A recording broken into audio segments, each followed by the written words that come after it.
I think we're ready to go. We're at 7:30. So, good evening, ladies and gentlemen, and welcome to our evening with Peter Snow and Ann MacMillan. All very exciting. If I could just do a little introduction and then I'll hand over to Peter and Ann. So, Peter Snow is a highly respected journalist, author and broadcaster. He was ITN's diplomatic and defence correspondent from 1966 to 1979 and presented BBC's Newsnight from 1980 to 1997. For many years, he was an indispensable part of election nights. Ann MacMillan is one of Canada's most distinguished journalists. She was the London correspondent of the Canadian Broadcasting Corporation for 40 years until her retirement in 2013. Brilliant husband and wife team who've done this amazing book called The Treasures of World History, this beautiful book here, which they're going to tell us about. So I'll hand over to you. Thank you, Sheila, very much. Great fun. Well, good evening, everybody. What fun. It's nice to be in Windsor or Chorleywood or both, actually, aren't we, in a sense? This most exciting book, we've written two books together. This is the second one we've written, far more exciting than the first one. This one's all about really groundbreaking documents that tell us the story of the world. And the exciting thing about the book is the way the publishers have managed to publish with the documents themselves a wonderful illustrated guide, a kind of thing that gives the context of the document, each of the documents. So it's a beautiful book. I mean, a document, by the way, to us is a thing, an artifact, whether it be a bit of ceramic or a bit of stone or a bit of paper, on which somebody has written something. So it's a human being leaving some words for us to read. That's what we call a document. And our documents cover a period of 4,000 years. The very first one is the most complete legal code ever found, the Code of Hammurabi, as Peter said, not on paper, but on a stone. And we also have gone right up to the 21st century with the map of the universe. And we have covered all continents in our book. Many, of course, documents come from Great Britain and Europe, also from North America, but we've tried to broaden our view. We have the I Ching from China, for example, and a wonderful Indian epic called the Mahabharata, which is fabulous. You pronounced that correctly. It's a bit of a mouthful. We tried to include as many disciplines as possible. I'm just going to give you a few: science, art, literature, music, war, leadership, entertainment. Well, then we started with 200 documents to choose from. And then we had some help from an extremely impressive family who gave us an idea of which documents to choose, which we took their advice and had a good go at. Yeah, I mean, Dan, our son Dan Snow, was very helpful. I mean, he gave us so many ideas. We had to finally say, stop. Shut up, Dan, that's enough. And then my sister, Margaret MacMillan, who's an eminent historian, was also very, very helpful with ideas, but also just putting things into context. So that was good. We had no trouble really with choosing our 50 documents from the 200 or so candidates, except possibly for one. Einstein. You're not going to talk about Einstein. I am. Yes, go on. Tell us the story. Oh dear. Well, I decided to take on Einstein's theory of relativity, and I guess I was a bit naive because I have never been a scientist. I studied English literature at university, but I thought I can do this. I love researching. I'm gonna figure this out. So I spent absolutely ages researching Einstein's theories of both special and general relativity, and I spent a long time writing it, much longer than any other document in the book. And what Peter and I do is that I will write something and give it to him to look at, and then he'll send it back with a few suggestions or notes. And so this time I gave him the document, and off he went. And about 2 hours later, he still hadn't come back. And finally, this sort of hulking figure stood beside my desk and said, I don't understand a single word. True. I mean, however, we sent it off to a great chap who was got a first in physics at Oxford. And we said, look, mate, what do you think of this explanation of Einstein's theory of relativity? And he sent back about 2 days later, he sent back a little note saying, this is absolutely first class. She's done it perfectly. So there we are. It worked. It worked. Yeah, just about. And I now understand Einstein's theory. It was the closest that we've come to divorce. Right? I'm not to ever talk about it with you again. Closest we've come to divorce in 44 years of marriage. Except for that little blip, we've really adored writing this book because we're both journalists. We love nothing better than sitting down and researching subjects we don't know much about and sort of thinking about them and then trying to make sense of them. So that was most enjoyable. And anything that you would like to know about Copernicus's revolutions of the celestial sphere, Darwin's origin of the species, the discovery of DNA, or how about even how Coco Chanel became a just designer? Well, it's all in our book. Anyway, what we're going to do now is give you a flavor of the book. We'll show you some pictures of some of the documents. And needless to say, the documents, we've included some documents which are absolutely central to the story of world history. I mean, for example, Magna Carta, you know, the Declaration of Independence, the USA, the United Nations Charter, and lots of other documents we included is absolutely vital. That's right, and I think you're going to start now. Oh no, you forgot one. Yeah. You forgot one. The British North America Act of 1867, which made my country, Canada, a nation. My wife is Canadian, as you probably gathered already. Anyway, here we go. This is the first one I want to show you. This is a document. You see, this is an artifact, a beautiful piece of alabaster with a wonderful inscription around the rim, which you can read up there. You can see here down in this square underneath the top inscription, you can see the cartouche. These are the signatures of Tutankhamun and his wife. Here he is, Tutankhamun. And this is a piece of alabaster, wishing cup, from 1330 BC, 3,300 years old. And the lovely thing about this document, as I would call it, because that's what this is at the top, the writing of the person around the top, is that it says something absolutely beautiful. It says, may you spend millions of years, you who love Thebes, sitting with your face to the north wind, which is the cool wind in Egypt, your eyes beholding happiness. And there on the left is that wonderful gold mask of Tutankhamun, which of course was in the innermost coffin in which his mummy was. Underneath this lovely gold mask was his coffin. And I'm sure you all know the story. I mean, this is the Valley of the Kings in Egypt. And there behind that mound in the background is the tomb of Ramses VI. And here in the foreground is a little gate leading down some steps. And it was there that when Howard Carter in 1922 was looking around saying, where on earth is Tutankhamun? He must be around. He's the only king we haven't found yet. A water carrier sort of found himself tripping down a step. And Carter said, hang on a minute, where are you? And the water carrier sort of disappeared down a step or two. And Carter started digging and he found a set of steps going down just beside this great big tomb of Ramses. And there was the Tutankhamun tomb. And of course, inside, then we have those wonderful pictures, which this is Lord Carnarvon's picture of Howard Carter looking through into one of the shrines in the tomb. And I'm sure you remember the words when Carter first looked through a little gap. He first of all saw the treasures, all the furniture and so on inside the tomb. He looked through a little hole with he held a torch and he looked through and he just saw something in there. And Carnarvon said, what do you see? What's it look like? And Carter said, wonderful things, wonderful things. This is what he saw. He saw these marvelous bits of furniture, big chaos, as you can see, I mean, all piled up, well, like the box room in one of our houses. And there's a lovely bed, that's an extraordinary animal there with his tail all curved, and all sorts of lovely things in there, which we now know very well. They're all, of course, in the Egyptian Museum, or some of them in London and other places. Absolutely magnificent.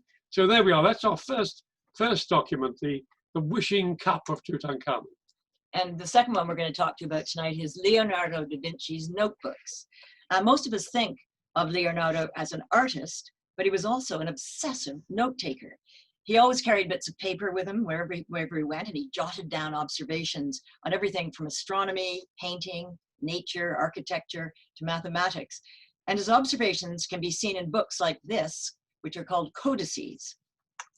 Oops, sorry. He was also fascinated by weapons of war, like this giant crossbow, which he imagined. You can see the man in the middle operating it. One of Da Vinci's first jobs was working as a military designer for a great lord in Milan. And he drew a chariot, for example, which could slice up enemies with whirling blades, among other horrors. But he also found time to design costumes for fancy dress balls. He was a real Renaissance man. One of his great passions was flight. He produced 500 sketches and 3,500 words on how birds glide. On the right is a propeller. You can see it in two forms. And you'll notice that Leonardo's words accompanying his drawings are very strangely written. His lines read from right to left. It's so-called mirror writing, and it's probably because he was left-handed. On the left side of the page are some very exciting drawings, which show that Leonardo envisioned a flying machine propelled by the figure on the lower right-hand side. So here we are, the dream of an aeroplane 400 years before the Wright brothers actually flew it. Leonardo's notebooks also contain 240 drawings and 13,000 words on anatomy. The left one is a lung, and on the right he's labeled separate organs: spine, lung, diaphragm, spleen, stomach, and liver. It's clear from his drawings that Leonardo had an advanced understanding of the human body. The top right shows a fetus, and it's thought that this is the first time that anyone drew an embryo correctly.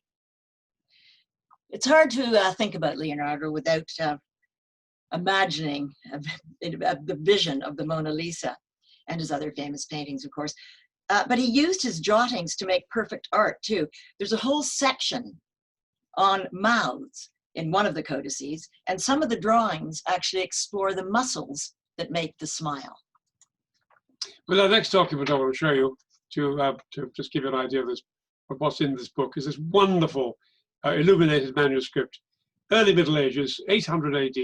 It's the Book of Kells. I'm sure many of you, if you've been to Dublin, you have seen this wonderful thing.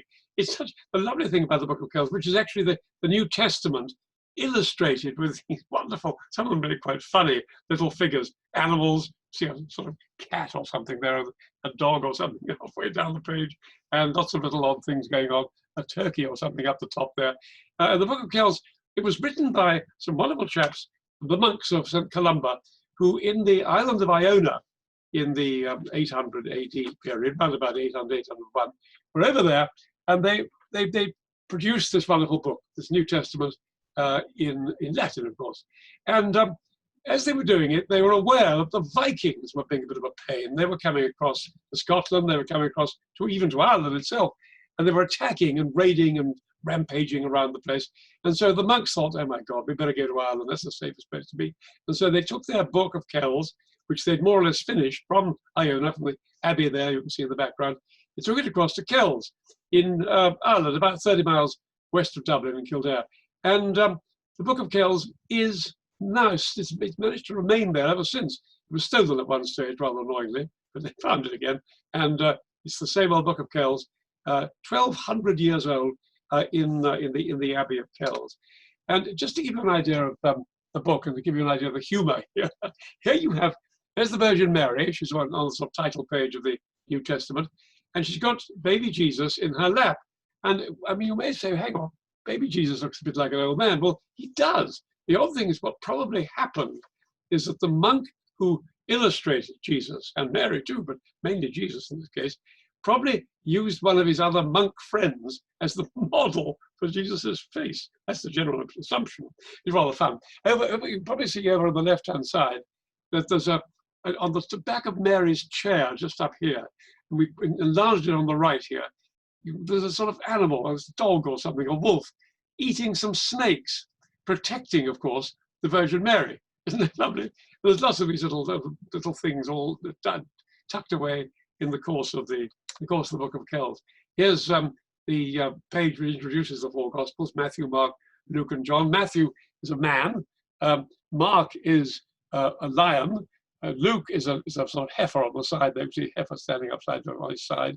And here's old John, who is an eagle. And it's all in this wonderful library in Trinity College, a spectacular library. And they turn a page of the Book of Kells over every day. So the Book of Kells, a wonderful document, one of our favorites. Now, Shakespeare's first folio, 1623. It was published 7 years after the great bard died. And what makes it one of the world's most important documents is that it's the first time that all 36 of Shakespeare's plays appeared in print. The folio starts with the famous engraving of Shakespeare featuring the trademark domed forehead. It's the work of a Flemish artist, Martin Droeshout, who never actually met his subject, but it's thought that he used an earlier portrait to paint this picture, but unfortunately the earlier portrait has been lost. 18 of Shakespeare's plays have been published during his lifetime, so lines like "to be or not to be" would have survived, but a further 18 had not been written down. Imagine a world without Julius Caesar, Macbeth, or Twelfth Night. They would have all been lost had it not been for this book. The folio was put together by two actors from Shakespeare's company at the Globe Theatre in London, John Hemming and Henry Condell. They sought out various drafts of plays from theatre staff. They got actors to recall lines they had spoken, and it took 2 years to produce this 900-page book. I love the foreword in the folio, which condemns the stolen and surreptitious copies maimed and deformed by frauds and impostors, and promises that the plays in this book are cured, absolute in their numbers, as he conceived them. It's thought that there were about 1,000 folios published and printed, I should say, but just 235 remain today, which makes this one of the most valuable books in the world. And first folios are still being discovered. In 2014, one was found in a French library hidden under a pile of English books. And in 2016, a copy was found at the stately home in Scotland, Mount Stewart. Now, another enjoyable document for me is this one, the Codex Mendoza. And this lovely document is in the Bodleian Library in Oxford. And it's an extraordinary document. It is the story of the Aztec Empire, which was conquered by Cortes, who's there in the red uniform. Cortes, the Spaniard, who went to Mexico in 1520, occupied Mexico, killed a bunch of people, including the poor chap who gave him a very nice necklace, the King Montezuma on the right there, giving him a necklace, welcoming him to little did he know, welcoming to Mexico in 1520. And in 1540, the governor of Mexico, the Spanish governor, a chap called Antonio de Mendoza, decided that he wanted to record the history of the Aztecs because the Aztecs themselves were illiterate.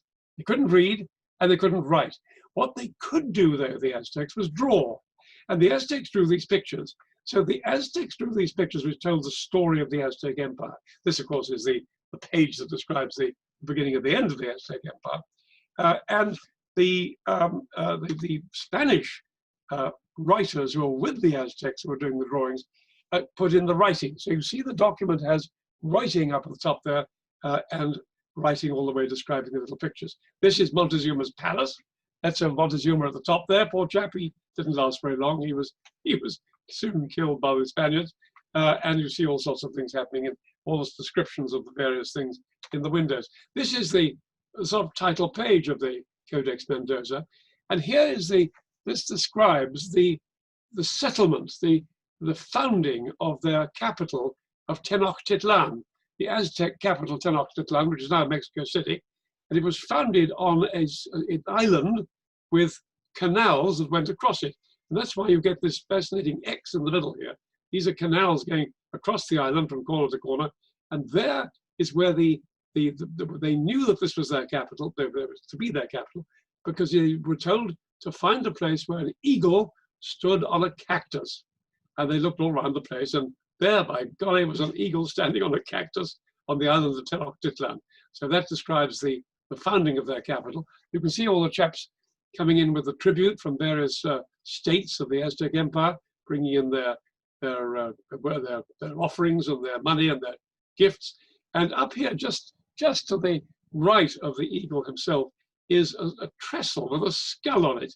And the academics seem to think that probably was intended to scare the people bringing the tribute. If they didn't bring the tribute, they would be chopped up like it's going on down here. There's a big fight going on. Some sort of policeman down the bottom of the picture, Aztec policeman, telling tributaries who are not paying up that they're jolly well ought to, and they'll get killed. One other, there's lots of pictures in this wonderful codex, but here's the one that I love. This is a woman. She's a rather aristocratic lady, and she's drinking a stuff called pulque, which is a very alcoholic drink, a very inebriating drink. And apparently in the Aztec Empire, the Spanish found that the Aztecs explained to them that the Aztec Empire allowed women to get very, very drunk, and they had great fun. They used to get great pride in getting as drunk as they could. Here's a chap on the right-hand side filling up the cup for the lady who's drinking the pulque. So it's a lovely document. Again, rather like the Book of Kells, it has these amusing moments. We wanted music to be represented in this book, and it didn't take us long to decide which symphony we should feature. Da da da da. So, excuse the bad singing. Beethoven's Fifth Symphony. This is his handwritten score, and you can see just at the top on the left-hand side of the page, the different instruments that he was thinking of using. And at the very top, something's crossed out. It was flute, because he felt that the flute was far too delicate an instrument to be part of that powerful opening.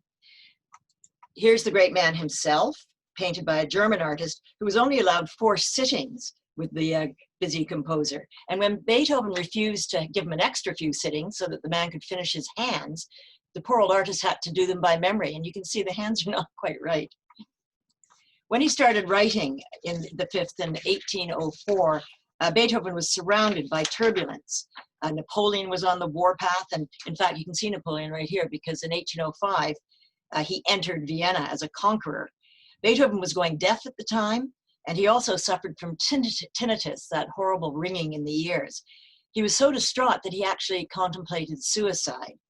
But luckily for us, he continued composing, and at the beautiful Theater an der Wien, on the 22nd of December, 1808, his Fifth Symphony was performed for the very first time, and Beethoven himself conducted. Believe it or not, the audience was not particularly impressed. The orchestra had only had 1 rehearsal and apparently played badly. The heating wasn't working in the concert hall in midwinter, and also the overall program was over 4 hours long. But no social distancing, fortunately for them. None at all. They probably were pulling together because it was so cold. But mostly, I think people were confused by the very innovative nature of the Fifth Symphony. It took 18 months for a really good review to appear, and the rest is history. Beethoven's Fifth, which was known as the Victory Symphony, has had a huge worldwide impact, sometimes in rather unexpected places. You know that famous V for victory sign that Winston Churchill made famous in the Second World War? And Morse code for the letter V is 3 dots and 1 dash, da da da da. The symphony even went into space in 1977 in a recording on board the Voyager spacecraft. Now, this is great fun. This is a document on the left here that's one of my favorites. I read a book about it, actually, called The Burning of the White House, and it's an extraordinary moment in British and American history in 1814. The document itself is a poem written by the bloke who's standing on the gunwale of that boat there on the right, Francis Scott Key. And the poem starts off with the words, "Oh, say, can you see by the dawn's early light?" which, of course, you'll recognize the American national anthem. And he wrote this poem when he was watching the British siege of Baltimore in 1814, September 1814. And what he was doing was watching the British attacking Fort McHenry. Now, Fort McHenry was at the entrance to Baltimore Harbor, and if they could capture Fort McHenry, the British would be able to capture Baltimore. So here they are lobbing their mortar bombs and their rockets flaring away in the sky, trying to capture the fort. In fact, the fort held on, and the British failed to reduce it. They failed to storm it. They failed to get ashore to get up there and climb over the walls, and the ship's mortars and so on actually only killed a very few people.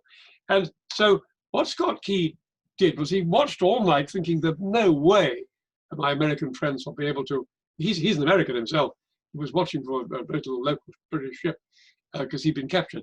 And he looked across at the flag the night before, and he said, it won't be there in the morning. That Star-Spangled Banner will not be up the mast in the morning, it'll be a Union Jack. There's no way the Americans will be able to hold out against this British attack.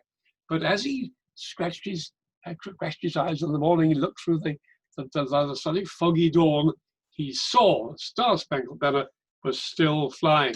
And so you can see what he wrote. He wrote that famous poem. He took it home to the pub. And there, by the way, is the old Star-Spangled Banner, the very one that was flying over the fort. It's now in the museum in Washington. Smithsonian Museum in Washington. And here are the words, "Oh, say, you can see by the dawn's early light." And he took them home to the pub, these little poem back to the pub. He sort of showed it to a mate. Mate said, that's rather nice, well done. That's a good description of what's happening in Baltimore. And they started singing it to a British drinking song. And it was, oh, say, can you see? And all that stuff. And it was 115 years before it became the American national anthem. Unbelievable. But there we are. There he is. So it's us Brits who inspired the American national anthem. Now, this is the first page of a document, a petition, which led to New Zealand becoming the first country in the world to give women the vote. It's wonderful to look at the names close up, and the handwriting is so interesting because some signatures are perfectly formed, but there are a few X's too. And it just shows that all women from all walks of life, some illiterate, some very well educated, signed this petition. It could be said that the invention of the ladies' bicycle helped make this all happen.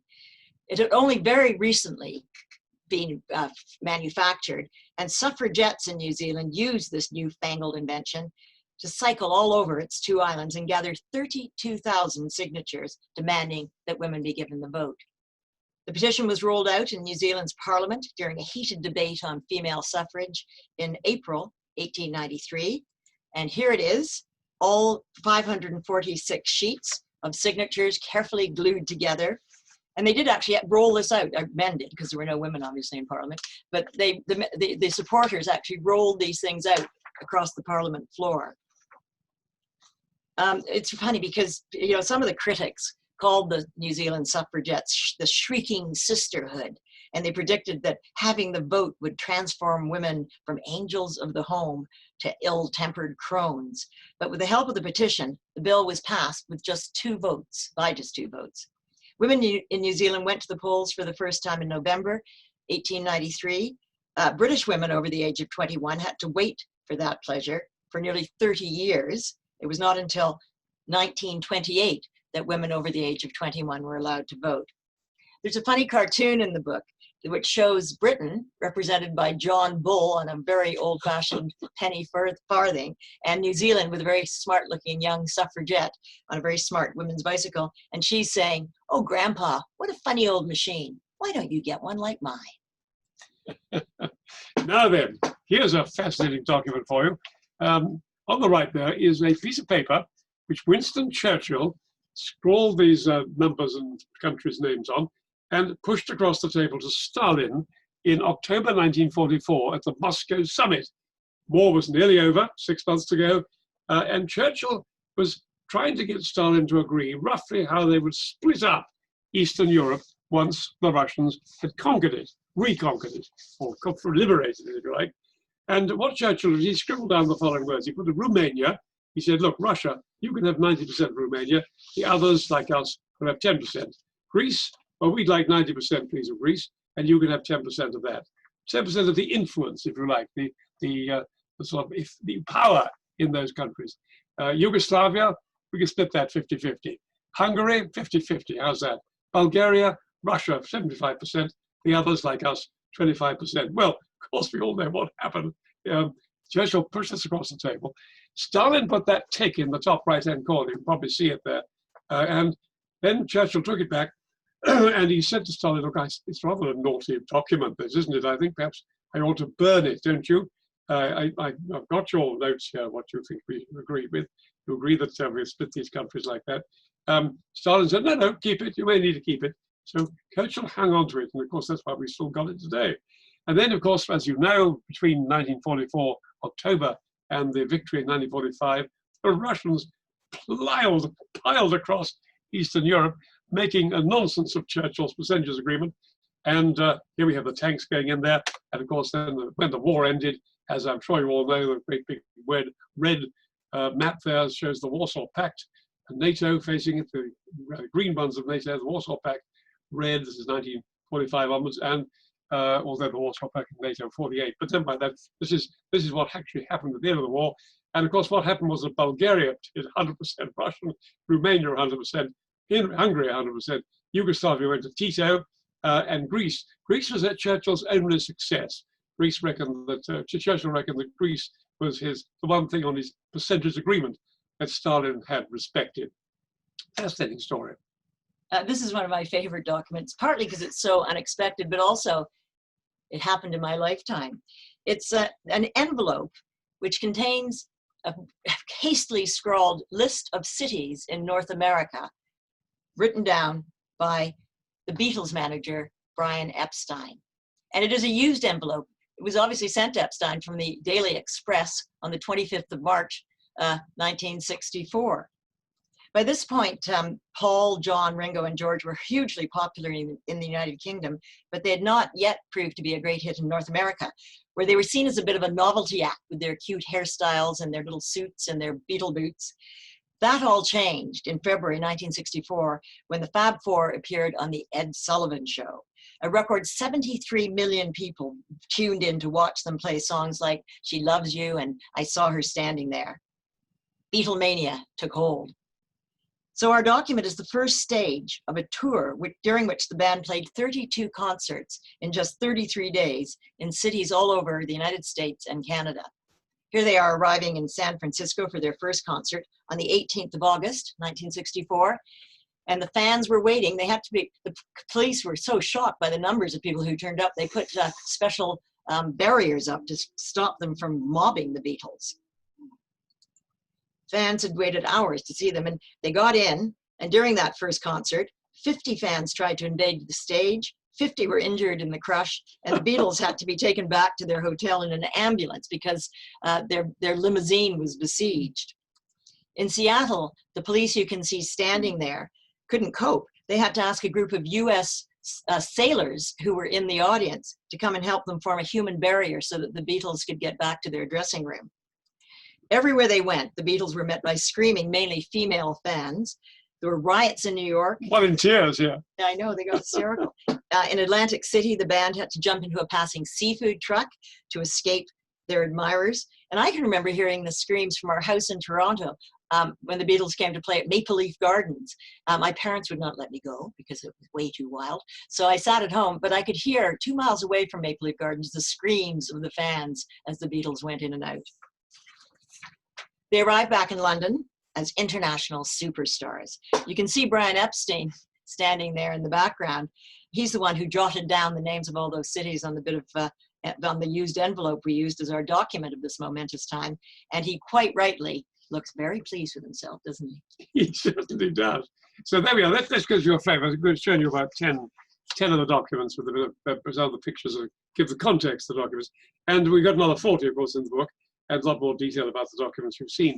But just to explain one thing, that word document, I mean, do you remember the wonderful envelope with the list of the Beatles, Brian Epstein's list of Beatle towns they'd like to visit in the States? That to us is a document. And you may say this is not world history. Yes, it is. I mean, the entertainment industry, music, art, as well as warfare and politicians and leadership and so on, it's very much all that part of human history. Very important part of human history. I mean, the way the Beatles were received in America. And that's that little scribbling on the back of an envelope is part of that extraordinary story. You sound as if you need to be convinced about that. No, I don't. No. It's your idea, I admit, but it's very far from it. Anyway, I hope you enjoyed our presentation as much as we loved writing the book. And one thing that we really felt when we were going through all these documents was how lucky we are to have them, because so many could have disappeared without trace. I mean, think of the Dead Sea Scrolls, which are in the book. They were hidden away in a cave for hundreds of years. And even Anne Frank's diary was lucky to survive, because when her family was finally found in Amsterdam in their hideout by the Nazis and taken away to concentration camps, the Gestapo just removed anything valuable from their hideaway. And what they didn't take was a little girl's diary and some bits of paper, and they just left those lying on the floor. And one of the people who had helped the Franks hide came back to the apartment after it had been raided and found these valuable things on the floor, and she picked them up and thought, well, I'll give them back to Anne when she returns. Well, of course, Anne never did return. She died in concentration camp along with her mother and sister, but Otto Frank, her father, did get back finally to Amsterdam, and there was the book, and it was handed to him. It took him a long time to get it published, actually, surprising, but it was, and of course, it's the most amazing document about the Second World War. And these, I mean, people are still discovering documents. I mean, I wrote a book about Wellington way back, and lots of people sent me letters that they had in their lofts of suitcases they'd forgotten about, and they just suddenly, let's see if we can find old Snow, a document from 1815 or whatever. And we went down, we had, unbelievably, we went down and had lunch with a mate about a year ago when we were thinking of writing this book, down in New Hampshire somewhere. And he said, what are you writing about? We said, oh, we're writing about, all this stuff. The first book we write. Yeah, That's war right, stories. War stories. Love, all about stories of wartime. And he said, what are you writing about? He said, war stories, stories about, we particularly want to do the Charge of the Light Brigade.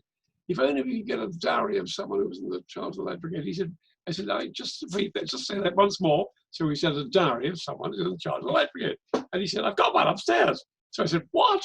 And he said, yes, my great uncle was a chap called Edward Seeger. Up he went to the loft, came down to open this thing on the, and he'd hardly seen it himself. And he survived the charge This too, guy, right? Edward Seeger, Yeah. was in the Charge of the Light Brigade. He was a captain in the Light Infantry. He got in the Horse Guards, and he went in there. And he tied his way through the Turkish guns, and he survived, got back and survived, and he wrote this fantastic diary, which describes it all so well. I know. Wonderful. So, Cheryl, how about some questions? Have anybody's got any? Yes, I forgot to say at the beginning to everyone, if you'd Oh. like to post your questions through the Q&A box or the chat, and I'll put them to Peter and Anne. I mean, I suppose for me, just to sort of kick things off, is this an unfair question to say that, do either of you have a favourite, and is it the same document in the book, or, do you disagree, or what, what's your favourite? Did we disagree about? No, about Did we favorite. disagree about Einstein? No, No, I think Stop probably, talking oh, about okay, right. I think my favourite. I think, funnily enough, my favourite is probably that Codex Mendoza. Well, there are lots of other fascinating ones in there as well. Some we haven't talked about, but I think the Codex Mendoza, that wonderful Mexican document which describes the history of the Aztec Empire, it only started about 200 years before Cortes got there. Actually, it's quite a short history. And there it was, the history of the Aztec Empire, all written down with those wonderful pictures of that woman having the pulque, getting completely obsessed. I think it's lovely. What else? What other Well, I documents? love the New Zealand suffrage document, but there's one that I'm just looking it up because I can't remember the date, but you'll know, Mary Wollstonecraft, who was the first feminist really in the 18th century. It's 17 something, I can't remember, but she wrote a book about letting women be treated in the same way as men, which was a bit shocking in the 18th century. And it was fascinating anyway. And she was the mother of Mary Shelley, as it turned out. She died in childbirth, sadly, but she was a brilliant woman. Don't worry, Peter. I think we've got a question. Look. Oh my God, how exciting. Here we go. Okay, so Kate says, what took the most research? Which one took the most research? Well, I suppose I have probably to mention Einstein. the Einstein word. No, I certainly. No. But what about you? What was your most? Yes, I think probably the. I enjoyed looking at Churchill's percentage agreement, which was rather fun to research. Did that take a long time? It took about 5 days, I suppose, to get it all sorted out. Reading Churchill's memoirs, seeing what he said about it, seeing what the Russians thought of it. They didn't say very much. Stalin didn't say very much about it, probably because he was a bit embarrassed about what he'd done, because he seemed to be agreeing to split Hungary 50-50. But in fact, of course, he took 100%. So the agreement was sort of shoved aside. I'm going to be like Jeremy Paxman here and say, answer the question. Which took you the longest? Oh, I see. Which took the longest? Gosh, Codex Mendoza was quite difficult, the Mexican one, because we had to try and find the body. It was sort of lockdown actually. It wasn't even, we did that before the No, lockdown. It was very difficult to find academics who understood the Codex Mendoza. Which is at the Bodleian Library. The Bodleian Library in Oxford. So that was quite tricky, getting all that. In finding out that woman was actually drinking pulque. I'm not sure if you can get pulque. Anybody been in Mexico? I'm not sure you can still drink pulque in Mexico. It's quite very inebriating. I think we have more questions. Okay, so for Mike, thank you for a great presentation. How did you choose 50 documents from 200? And does that mean there's material for 3 more sequels? Oh, yeah, that's a good plan. I think we were very anxious to cover the world and not just, I mean, we could have just done Britain. In fact, Dan and Peter have done one on just British treasures, 50 British treasures. But we wanted to have a geographical spread. We wanted a huge time spread, 4,000 years. And we wanted to cover lots of different topics. So I think that really did narrow things down. Yeah, I think that's right. I mean, we wanted to make sure. I mean, there are lots of British ones. I mean, for example, that wonderful SOS from the Titanic as it sank. Come and rescue us. We just struck an iceberg. An extraordinary document, still exists. Documents like that we hadn't got room for. I wanted to put in the poem "In Flanders Fields Where Poppies Grow." That's by a Canadian, and I wanted that one to be included, but I was only allowed one Canadian. I mean, it's a great fun. And so we had, I mean, I think I insisted on the Wright brothers. The Wright brothers telegram when they flew their plane on the beach in North Carolina. One of the Wright brothers sent a message to his dad saying, "We've done it. We managed to fly for sort of 30 feet or something." Yeah. I forget exactly what it was. That's in the book. A wonderful Wright brothers telegram. Any more questions? Yeah. From Margaret, what shocked you most in the documents you examined? What shocked us most? Were you shocked by? Yes, I was shocked. I mean, a good question. I think what shocked me was the 1885 Congress of Berlin. It was the carving up of Africa, and this gang of people gathered around the table in Berlin in 1885. 1885. It's only 140 odd years ago. And they decided, well, what bits of Africa would you like, old chap? and they all sort of, there were no Africans there. There were no Africans there at all. I mean, I think maybe in South Africa, the white one, but there's no Africans there at all. And they carved it up. There's a wonderful, it's in the book, I mean, there's a wonderful cartoon of this awful-looking man cutting up a cake and handing it out to the people at the table. I think that's one of the most shocking documents, the Congress of Berlin's announcement of what they've done with Africa.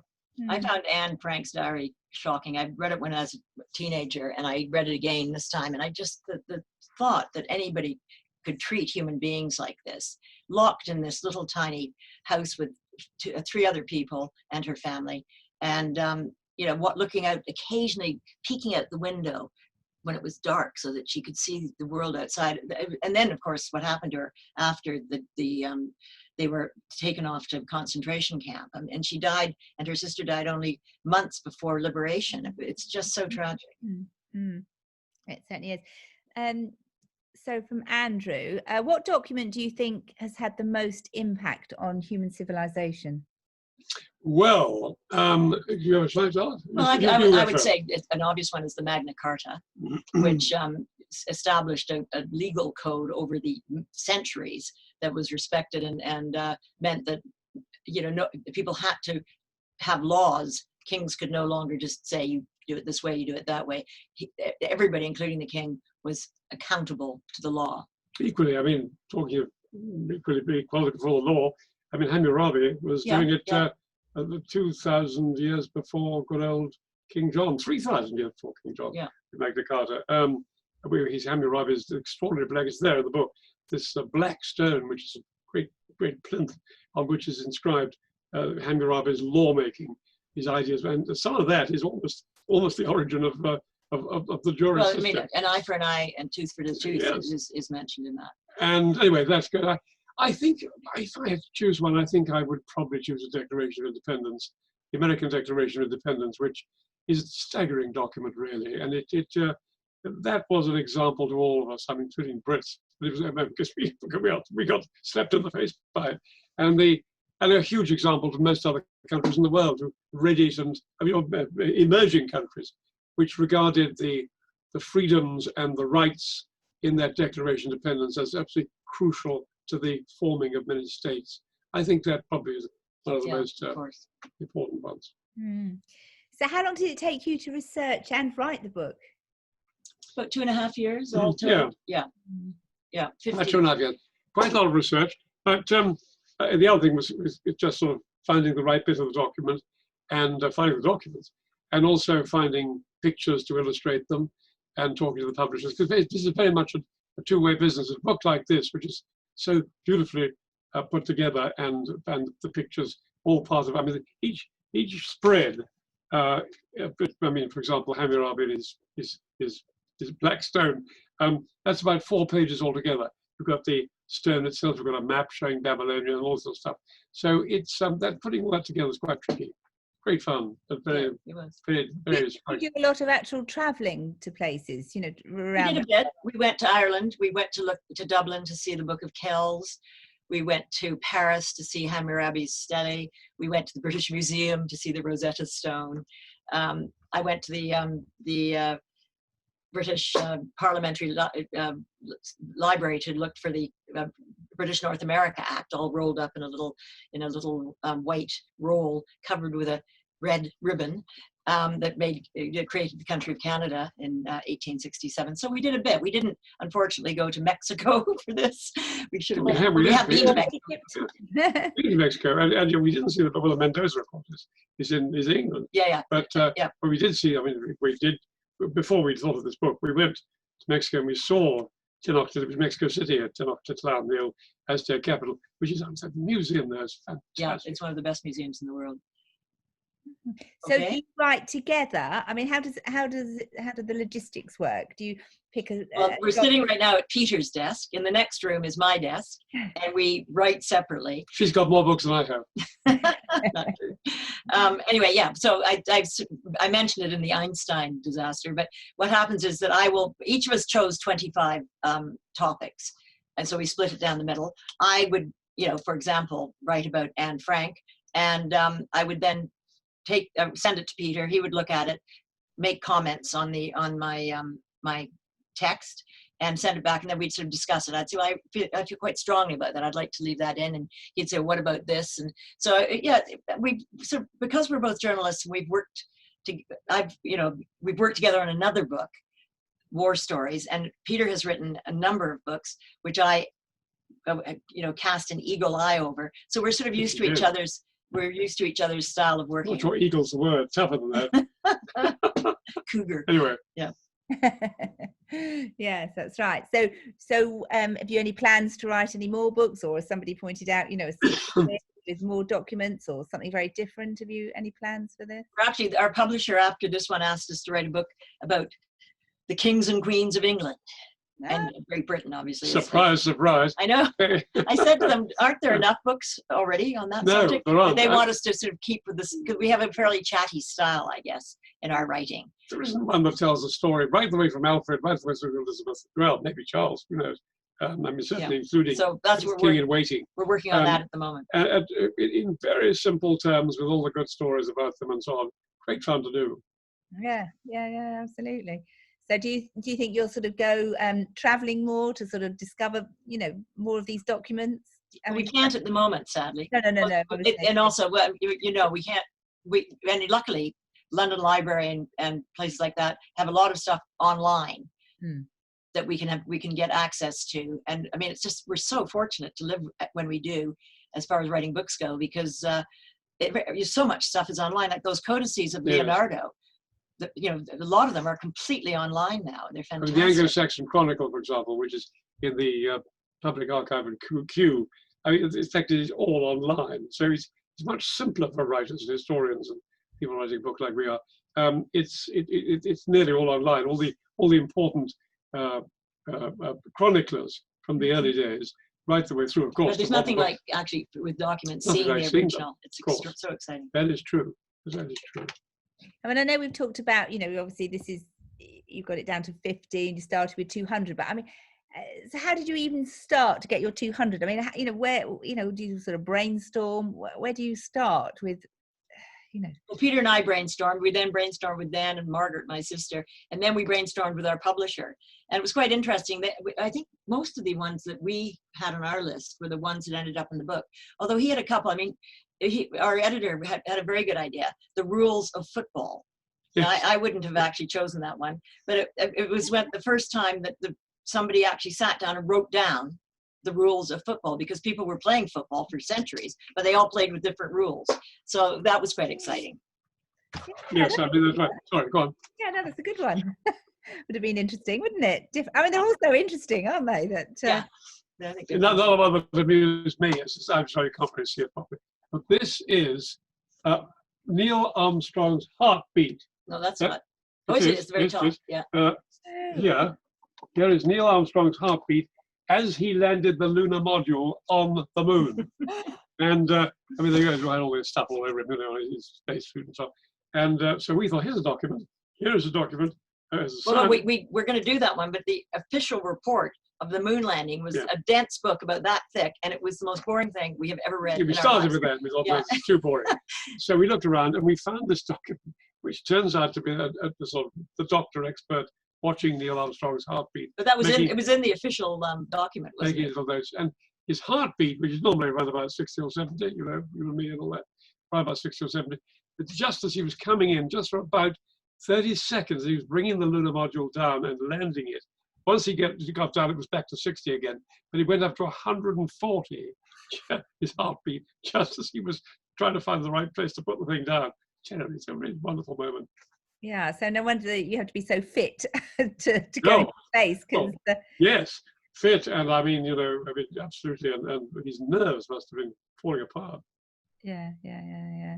So tell us a bit more about some of the special documents in the book, or ones that you really wanted to get in and, that have been left. Tell us a bit more. Choose another. Well, I think one we probably should have got in, which we didn't get in, was the Balfour Declaration, which, people have asked about, epoch-making documents. Well, that shortish letter from Lord Balfour, the British Foreign Secretary, in which he says the Jews was to be given a national home in Palestine, which was under British control at the time, was clearly a historic piece of kit, because that allowed the Jews, not without reason, to say, well, the Brits are saying, okay, we can make our own state in Palestine. And so that clearly did begin, 100 years more of controversy in the Middle East about who should own that land and how they were going to sort it out with the Palestinians and so on, still going on to this day. So I think Balfour Declaration, I'd like to have got that in. We did some sort of slightly weird ones. Again, Peter wasn't quite convinced about this one, but I felt we should have a 20th century fashion designer in there. Because fashions liberated women. Women were liberated by the clothes they could wear in the 20th century. They used to wear these terrible sort of corsets and very complicated things in the 19th century, which would have stopped their movement and just made them much less agile. So I decided to include Coco Chanel.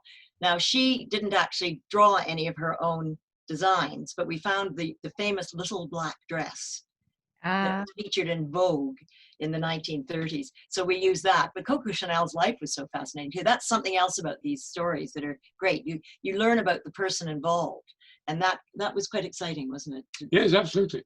But it's all there. One of my favorites is, which we haven't talked about, is in the book, is the Greek voting, the ancient Greeks in Athens, 400, 500 BC. And they could vote. Every single man, no women, no slaves, of course. Just the men, all the important ones. Thank goodness for New Zealand. Was all I they were the ones. Yes, quite fair enough. I'm just talking about the important things. The context of the time, men mattered, women didn't. There was terrible things to say. It was dreadful. Anyway, the men, all the men, every single man who was free in Athens could vote to get rid of someone that he didn't like, and so they could ostracize people. And one of the documents in there is literally the word Megacles written on a piece of broken up pottery. And we had we've got about 3 pictures in there of this pottery. And that is an ostracon. That is a vote. It's a little vote which they chucked in this big basket. And if you put Peter Snow on it, then I get ostracized, provided you get 6,000 votes for you being ostracized. But this chap, Megacles, poor chap, he's got nearly everybody voted against Megacles. He was thrown out of Athens. And the reason he was thrown out because he was thought to be the person who was telling the Persians in 480 BC that if they zipped round the corner with their fleet, they would catch the Athenians off guard and beat them at a battle off Athens.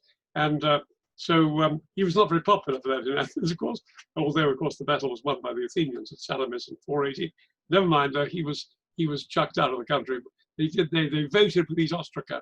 And I love the idea that an ostracon it was ostracized. Yeah, that's right. Sorry, that's right. Connection. The Ostracon ostracized this chap, Magnus. So he was thrown out. That's rather fun. Language, yeah. So if someone was to revise your book in 100 years' time, what documents do you think would be included? Well, is that to revise our book? Very, very good question. I could tell you the answer to the question. What documents in the next 100 years? No. Can you promise will exist? If we revised it, we'd have, which ones would we lose and which ones would we add? Well, we put in ones that occur between now and 100 years from now. No, but to revise your book as it is now. Revise the book as it is at the moment. Well, I'm not sure one would leave much out. Well, Coco might have to go. Coco might go, I suppose. But I mean, most of the other ones. I mean, certainly the Wright brothers flying their first aeroplane. I mean, whatever. In 100 years' time, what will they be flying in? Balloons? No, aircraft going at 3 times the speed of sound. Yeah. Whatever. I mean, but so the Wright brothers, absolutely vital. Augustus, the res gestae of the Emperor Augustus, they're in there somewhere, and he's the chap who began the Roman imperial system. He was the first emperor of Rome. He began in 30 BC and went on to 14 AD. And he's got this amazing great inscription all over a Turkish temple, in which he tells you all about the great things he's done. That's rather fun. I mean, it's an indication of. Do you think he'd make the cut? What Rome was like. I think he'd make the cut because Rome, the Roman Empire, will still be talked about in 100 years' time. What else in 100 years' time? Goodness knows. I think Anne Frank's diary, perhaps. Yes. Yeah, maybe.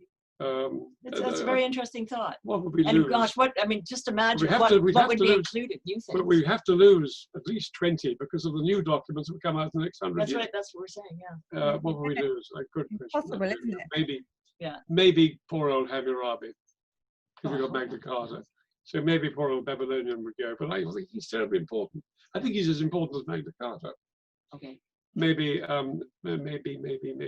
But I wonder it's fascinating to think of what the new. I'm sure that the COVID, whatever it's called, the actual, what do you call it? The edict. No. The thing that the Chinese shared. I Ching. No, darling. Sorry. The actual. What are you talking about? The chromosome or whatever it is. The thing that shows you. Virus. The what? Virus. The actual virus. Well, it's the structure of the virus. That's right. Okay. There's a word for it, and I can't think of what it is. Neither can I. But I'm sure that could be interesting. Yeah. Although we didn't include the Black Death, so maybe not. No, the Black Death isn't there, but I'm not sure. Well, people wrote about it. The chroniclers wrote about the Black Death, of course. But no, it's not in our book. So maybe COVID won't be there either.